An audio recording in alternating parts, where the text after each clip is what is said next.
ভাতকেৰেলা খাই আমনি লাগিছে নেকি? যদি আমনি লাগিছে এইদৰে এবাৰ বনাই চাবচোন।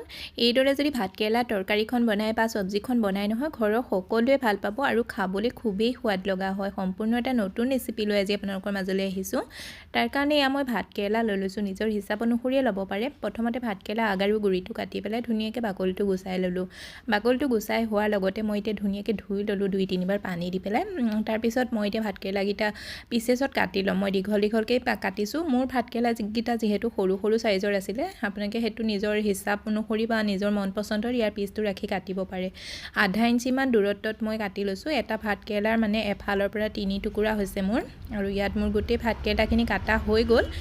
আধা চামুচমান হ'ব আদা নহৰুৰ পেষ্ট এড কৰি দিছোঁ। লগতে অকণমান নিমখ এড কৰি দিছোঁ। নিমখটো কমাই এড কৰিছোঁ। ভাতকেৰেলাকেইটা যিহেতু একেবাৰে কোমলীয়া আছিলে, আধা চামুচ হালধি পাউডাৰ এড কৰি পেলাই গোটেইখিনি ভালদৰে সানি ল'লোঁ। আৰু গোটেইখিনি সানি হোৱাৰ লগত ছাইড কৰি থৈ দিলোঁ। আনফালে এটা কেৰাহীত 2 চামুচ তেল গৰম কৰি লৈছোঁ। তেলটো গৰম হোৱাৰ লগতে এতিয়া মই আদা নহৰুৰ পেষ্ট সানি থোৱা বা হালধি সানি থোৱা ভাতকেৰেলাখিনি তেলখিনিৰ ওপৰত এড কৰি দিম আৰু গোটেইখিনি ভালদৰে মিলাই পেলাই ঢাকি পেলাই ল' ফ্লেমত 3-4 মিনিটৰ কাৰণে সিজাই ল'ম বা ভাতকেৰেলাখিনি ধুনীয়াকৈ সিজি যোৱালৈকে আমি এইখিনি সিজাই ল'ব লাগিব।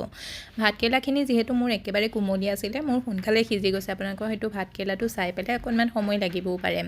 এতিয়া এটা মিক্সাৰ জাৰত 1.5 চামুচ সৰিয়হ লৈ লৈছোঁ। ক'লা সৰিয়হে লৈছোঁ, আপোনালোকে হালধীয়া সৰিয়হটোও ল'ব পাৰে। লগতে 2 চামুচ আফুগুটি লৈ লৈছোঁ, যিটো পোস্তা দানা বুলিও কয় বা পাপ্পি চিড বুলিও কয়। 2টা কেঁচা জলকীয়া, 3-4টা নহৰু আৰু একেবাৰে সৰু চাইজৰ এটা পিঁয়াজ মিহিকৈ কাটি এড কৰি দিছোঁ। আৰু এয়া অকণমান পনীৰ আছিলে, পনীৰটো মই হাতে ভাঙি পেলাই এড কৰি দিছোঁ। পনীৰটো নাথাকিলে আপোনালোকে স্কিপো কৰিব পাৰে। ইয়াৰ জেগাত আপোনালোকে 2-4টা কাজুও এড কৰি দিব পাৰে। এতিয়া মই 4 চামুচমান পানী এড কৰি এইখিনি একদম ধুনীয়াকৈ পিচি ল'লোঁ। আনফালে ভাতকেৰেলাখিনিও আমাৰ সিজি গ'ল। মানে মোৰ ইয়াত ভাতকেৰেলাখিনি 4 মিনিটমান হৈ গ'ল। ল' ফ্লেমত মই মাজে মাজে লৰাই পেলাই সিজাই আছিলোঁ। ধুনীয়াকৈ সিজি গ'ল। আপোনালোকে সেইটো চাই পেলাই সিজাই ল'ব। ভাতকেৰেলাখিনি একদম ধুনীয়াকৈ সিজাৰ পিছত ভাতকেৰেলাখিনি উলিয়াই পেলাই থৈ দিলোঁ। চেম কেৰাহীটোতে 2 চামুচ তেল আৰু এড কৰি দিলোঁ। তেলটো গৰম হোৱাৰ লগতে আধা চামুচ জিৰা, 2টা শুকান জলকীয়া, এটা তেজপাত আৰু এতিয়া মই পিচি থোৱা আফুগুটি আৰু সৰিয়হৰ পেষ্টটো এড কৰি দিম। লগতে মিক্সাৰ জাৰটো ধুই পেলাই 2 চামুচ পানীও এড কৰি দিছোঁ। গোটেইখিনি ভালদৰে মিলাই ঢাকি পেলাই ল' ফ্লেমত 2 মিনিটমানৰ কাৰণে সিজিবলৈ দিম।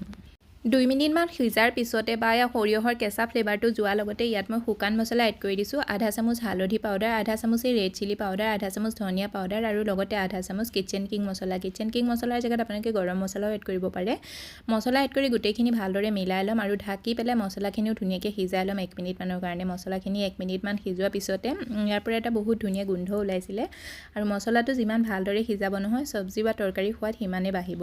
ইয়াত মোৰ মছলাটো ধুনীয়াকৈ সিজি গ'ল। এতিয়া মই এবাৰ ভালদৰে গোটেইখিনি মিলাই ল'লোঁ আৰু ভাজি থোৱা ভাতকেৰেলাখিনি ইয়াত এড কৰি দিম। ভাতকেৰেলা এড কৰি পেলাই ভালদৰে গোটেইখিনি মিলাই ল'লোঁ।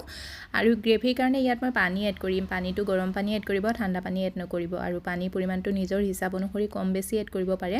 মই আধা গিলাচমান গৰম পানী এড কৰি দিছোঁ। আৰু পানী এড কৰিও গোটেইখিনি ভালদৰে মিলাই ল'লোঁ। আৰু শেষত মই ইয়াত নিমখ এড কৰি দিম। এতিয়ালৈকে যিহেতু নিমখ এড কৰা নাছিলোঁ, ভাতকেৰেলাখিনি ভাজোঁতে অকণমান নিমখ এড কৰিছিলোঁ। ভাজোঁতে নহয়, মানে ভাতকেৰেলাখিনি যেতিয়া আমি সানিছিলোঁ নহয় আদা নহৰুৰ লগত, তেতিয়া অকণমানি নিমখ এড কৰিছিলোঁ। সেইটো নিমখটো ধ্যানত ৰাখি পেলাই ইয়াত নিমখ এড কৰিব লাগিব। আধা চামুচমান নিমখ এড কৰি গোটেইখিনি ভালদৰে মিলাই ল'লোঁ। আৰু ঢাকি পেলাই ল' ফ্লেমত 2 মিনিটমানৰ কাৰণে সিজিবলৈ দিম। 2 মিনিটমানৰ পিছত এয়া আমাৰ ভাতকেৰেলা চব্জি ৰেডি হৈ গ'ল। ভাতকেৰেলা এই চব্জিখনৰ পানীৰ পৰিমাণটো অকণমান কমাই এড কৰিব। বহুত বেছি পাতল হ'লে ভাল নালাগে। আৰু এয়া আমাৰ ভাতকেৰেলা চব্জিখন ৰেডি হৈ গ'ল। ভাত, ৰুটি, পুৰি, পৰঠা সকলোৰে লগতে খাব পাৰে। বহুতেই বেছি সোৱাদ লগা হয়। ঘৰলৈ কোনোবা আলহী আহিলেও বনাই দিব পাৰে। ৰেচিপিটো এবাৰ জৰুৰ ট্ৰাই কৰি চাব। যদি ভাল লাগিছে পেজটো ফ'ল' কৰি দিব, লাইক কৰি দিব, এটা ধুনীয়া কমেণ্ট কৰিবলৈ নাপাহৰিব, লগতে শ্বেয়াৰো কৰি দিব।